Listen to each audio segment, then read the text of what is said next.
दोस्तों, हम अपनी लाइफ में बहुत से ऐसे लोगों को देखते हैं जो बोलते हैं कि काश हमने कम उम्र में इन्वेस्टिंग स्टार्ट कर दी होती। जब हम केवल 18-20 साल के थे तब अगर हमने सही से पैसों को मैनेज किया होता तो आज हम जल्दी अमीर बन सकते थे। काश मैंने उस टाइम पे उस प्रॉपर्टी में इन्वेस्ट कर दिया होता जिसकी कीमत आज करोड़ों में है, तो आज मैं कहां से कहां पहुंच गया होता। काश मैंने ये कर दिया होता, काश मैंने वो कर दिया होता। बट अब हमारी एज 30, 35 और 40 हो चुकी है। अब हम कुछ नहीं कर सकते क्योंकि अब टाइम निकल गया है। अब हम कभी भी अमीर बन ही नहीं पाएंगे। तो अगर आप भी इन्हीं लोगों में से एक हो जिन्हें लगता है कि आप काफी लेट हो चुके हो और आपके लिए अमीर बनने के सारे दरवाजे बंद हो चुके हैं, तो डोंट वरी, मैं आपके लिए एक दरवाजा खोलने वाला हूँ। एक ऐसा दरवाजा जो आपको रिच बनने की तरफ ले जाएगा। चाहे आपके भी एज 30 हो या फिर 40, कोई फर्क नहीं पड़ता। आप अभी भी रिच बन सकते हो और उस दरवाजे को खोलने की चाबी आपको मिलेगी ऑथर डेविड बाक के द्वारा लिखी ये 2 अमेजिंग बुक, ऑटोमेटिक मिलेनियर और start late finish rich book में। ऑथर डेविड बाक बोलते हैं कि जो start late finish rich book है उन सभी लोगों के लिए है जो अपने 30s या 40s में पहुंच चुके हैं और जिन्हें लगता है कि अब तो हमारी उम्र निकल गई है।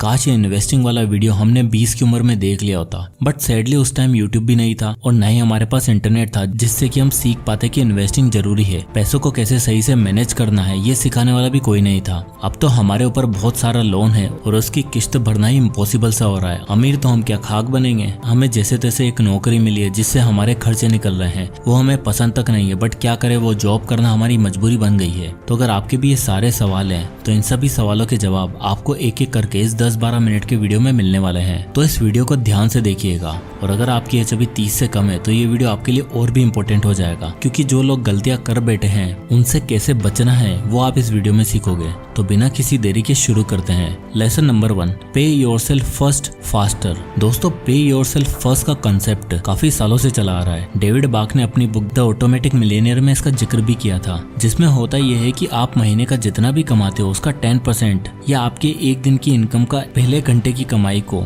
आपको पहले से अलग रख देना है और उसे इन्वेस्ट करना है। और ये हर व्यक्ति को करना ही करना है। बट अगर आपकी एज अभी ज्यादा हो गई है तो आपको थोड़ा सा एफर्ट ज्यादा लगाना पड़ेगा। आपको एक दिन के इनकम का पहले घंटे और दूसरे घंटे, इन 2 घंटों की कमाई को अलग रखना पड़ेगा, यानी कि पे योरसेल्फ फर्स्ट ट्वाइस। चलिए इसे समझते हैं। मान लो कि आपकी महीने की इनकम है 30,000 रुपए, यानी कि आपकी एक दिन की इनकम होगी 1,000 रुपए। और अगर आप एक दिन में 8 घंटे काम करते हो तो आपके 1 घंटे की इनकम होगी 1,000 डिवाइडेड बाई 8, यानी कि 125 रुपए। तो आपके 1 घंटे की इनकम होगी 125 रुपए। तो अगर आप अभी यंग हो, आपने अभी कमाना शुरू किया है, तो आप अपने पहले घंटे की कमाई जो कि 125 रुपए, आप उसे अलग रख के इन्वेस्ट कर सकते हो। बट अगर आपकी एज अभी 30 से ऊपर हो चुकी है तो आपको अपने पहले 2 घंटे की कमाई जो कि होगी 250 रुपए, उसे अलग रख के इन्वेस्ट करना होगा, यानी कि आपको इस अमाउंट को डबल करना होगा। तो इस तरह अगर आप दिन का 250 रुपए भी सेव करते हो जो कि महीने का होता है लगभग 7,500 रुपए, और आप उन्हें इन्वेस्ट कर देते हो, तो इस रिच बनने की जर्नी में आप आगे बढ़ सकते हो। आई नो कि ये अमाउंट आपको भी काफी छोटा लग रहा होगा, बट डोंट वरी, इसे हम अभी और इंक्रीज करेंगे और इस अमाउंट को कैसे बढ़ाना है उसे हम अगले लेसन में देखेंगे। तो चलिए आता है lesson number 2, the double latte factor. दोस्तों, कहा जाता है कि it's not how much we earn, it's how much we spend.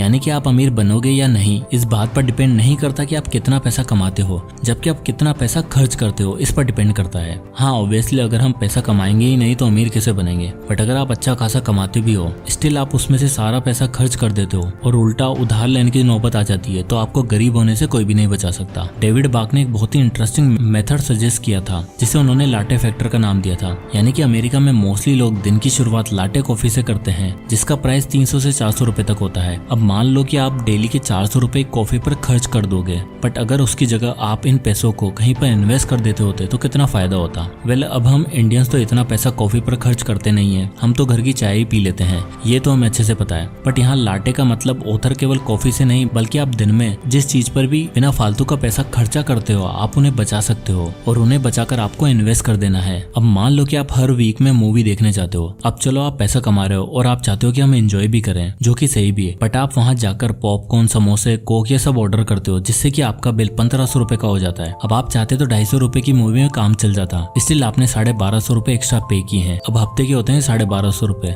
तो महीने के हुए 1250 मल्टीप्लाई बाय 4 यानी कि 5,000 रुपए। अगर आप केवल इसी हैबिट को चेंज कर लो और इन 5,000 रुपए को कहीं इन्वेस्ट कर दो, लेट्स से कि आप महीने के 5,000 रुपए इंडेक्स फंड में इन्वेस्ट कर देते हो जिसमें आपको 14% का साल का रिटर्न मिलता है, तो इस SIP कैलकुलेटर को देखिए जिसमें आपके 5,000 रुपए 30 साल में 2.77 70 करोड़ रुपए हो जाएंगे। और अभी तो हमने सिर्फ एक छोटी सी ही चीज में पैसा बचाने की बात की है। अगर आप इसी तरह और भी जगह से पैसा बचा लेते हो जहाँ आप फिजूल के खर्चे कर रहे हो, तो आप महीने के 5,000 की जगह 15,000 भी इन्वेस्ट कर सकते हो। तो अभी चार्ट को देखो, अगर आप महीने के 15,000 रुपए इन्वेस्ट करते हो वही 30 साल के लिए, तो आपका पैसा लगभग हो जाएगा 8 करोड़ 33 लाख रुपए। अब जैसे कि हम जानते हैं कि अगर आप इतने लंबे टाइम तक इन्वेस्ट नहीं कर सकते हो, आपकी एज ऑलरेडी ज्यादा हो चुकी है और बाकी के 30 साल वेट कैसे करें, तो उसके लिए सिंपल से आपको डबल लाटे फैक्टर का इस्तेमाल करना पड़ेगा। यानी कि जहां आप पहले दिन का 400 रुपए बचा रहे थे, आपको देखना होगा कि आप कैसे 700 या 800 इवन 1,000 रुपए तक बचा सकते हो। अब आपको लग रहा होगा कि ये मैं कैसे करूंगा, तो डोंट वरी, उसका भी इलाज है अगले लेसन में। अब आता है लेसन नंबर 3,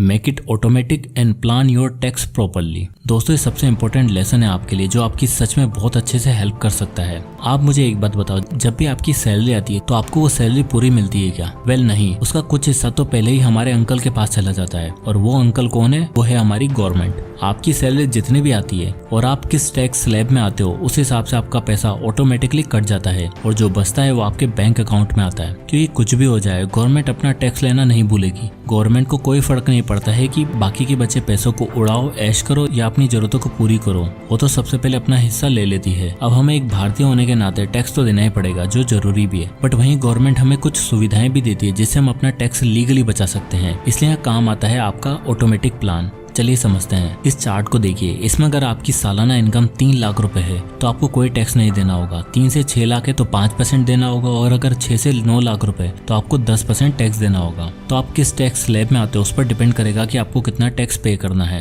अब मान लो कि आपकी इनकम साल की 12 लाख रुपए है, तो उसमें आप टैक्स कैसे बचा सकते हो, उसके लिए गवर्नमेंट हमें कई ऑप्शन भी देती है। तो इस चार्ट के हिसाब से अगर आप अपना पैसा 80C सेक्शन में PPF, PF, NPS या ELSS में इन्वेस्ट करते हो तो आपको साल का 1.5 लाख रुपए तक की रिबेट मिल जाएगी। इसमें PPF में इंटरेस्ट फिक्स होता है और अभी के हिसाब से 7.1% का इंटरेस्ट चल रहा है। उसके बाद अगर अपना कोई लाइफ इंश्योरेंस भी ले रखा है, जो कि सबको लेना ही चाहिए, उसका जो भी प्रीमियम आता है आप वो पैसा भी डिडक्ट करवा सकते हो। साथ ही आप ELSS में भी इन्वेस्ट कर सकते हो। ELSS यानी कि कोई टैक्स सेवर म्यूचुअल फंड होते हैं जिनका 3 साल का लॉक इन पीरियड होता है और आप उसमें इन्वेस्ट कर सकते हो। और अगर आपने अपना मेडिकल इंश्योरेंस ले रखा है तो आप सेक्शन 80D के तहत 25,000 रुपए तक की रिबेट भी ले सकते हो। इस तरह और भी सेक्शन है जिसमें आप इन्वेस्ट करके अपना टैक्स को कम कर सकते हो। अब मान लो कि आपकी सालाना इनकम है 12 लाख रुपए और आपने 80C में 1.5 लाख रुपए दिए एंड 80CCD में NPS में 50,000 रुपए और इन्वेस्ट कर दिए और 80D के तहत 25,000 रुपए का मेडिकल इंश्योरेंस लेकर रिबेट भी ले ली। तो 1.5 लाख प्लस 50,000 प्लस 25,000 होता है 2,25,000 रुपए। तो 12 लाख में से 2,25,000 माइनस करें तो होगा 9,75,000 रुपए। तो अब आपको 9,75,000 पर ही टैक्स देना है। बट इन्वेस्ट करने से पहले आपको सबका लॉक इन पीरियड जरूर चेक करना है, क्योंकि इन्वेस्ट करने के बाद आप उन पैसों को उस टाइम तक नहीं निकाल सकते। जैसे PPF में लॉक इन पीरियड होता है 15 साल तक का, तो आप 15 साल तक पैसे विड्रॉ नहीं कर सकते हो। तो इसी तरह आप ऑटोमेशन का यूज करके जैसे अपनी सैलरी आए उसमें से पैसे SIP के थ्रू बैंक अकाउंट से कट के आपके डायरेक्ट इन्वेस्ट हो जाएंगे, ताकि आप एक सही फाइनेंशियल प्लानिंग कर पाए। अब चलो हमने ये तो देख लिया कि पे योरसेल्फ फर्स्ट फास्टर की स्ट्रेटेजी से हम ज्यादा पैसे सेव करके उन्हें इन्वेस्ट कर सकते हैं और साथ ही साथ डबल लाटे फैक्टर का यूज करके और भी ज्यादा पैसा बचा सकते हैं और उसे सही जगह पर इन्वेस्ट करके अपनी वेल्थ को बढ़ा सकते हैं। बट एक और सवाल आपके मन में आ रहा होगा कि इतने पैसों से क्या ही होने वाला है और क्या किया जाए जिससे हमारी इनकम बढ़ सके। वेल उसका आंसर है आपके नेक्स्ट लेसन में। तो बात है lesson number 4, make more money. दोस्तों सब चीजें करने के बाद आखिर ये सवाल तो मन में आ ही जाता है कि यार और ज्यादा पैसा कैसे कमाएं। हम तो स्टूडेंट हैं, खुद का खर्चा नहीं उठा सकते,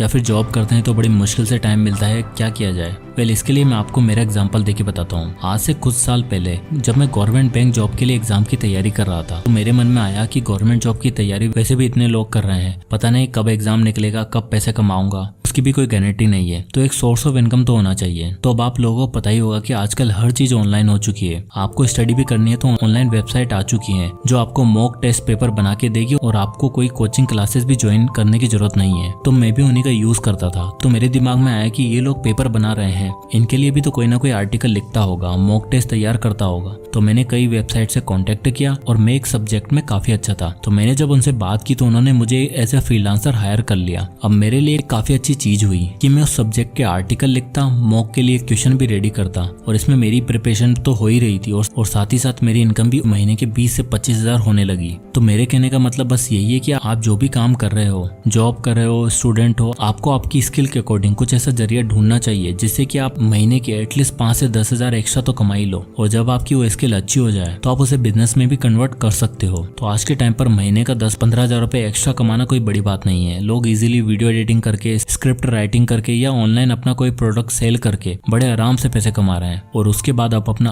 खुद का बिजनेस बिल्ड करके अच्छी लाइफ जी सकते हो। तो अगर आपको लगता है कि आपकी एज ज्यादा हो चुकी है या फिर आपके पास ऐसा कुछ काम नहीं है जिससे मैं महीने का एक्स्ट्रा अर्न कर सकूं, तो थोड़ा सोच के देखिए और कुछ स्टेप्स को फॉलो करिए और जितना भी आप एक्स्ट्रा सेव करते हैं उन पैसों को धीरे धीरे करके काम पे लगाएं। तब आप कुछ ही सालों में अपने लिए एक बहुत ही अच्छा रोड मैप रेडी कर लेंगे। तो ये मैटर नहीं करता कि आपने कब अपनी पैसे कमाने की जर्नी स्टार्ट करी और कैसे करी, बट ये मैटर जरूर करता है कि आप उसे किस तरह फिनिश करोगे। तो दोस्तों, आई होप कि इस वीडियो से आपको कुछ वैल्यूएबल सीखने को मिला होगा। तो अगर ये वीडियो आपको पसंद आया तो वीडियो को लाइक करें और चैनल को सब्सक्राइब करना ना भूलें। तो मिलते हैं नेक्स्ट वीडियो में, तब तक के लिए जय हिंद।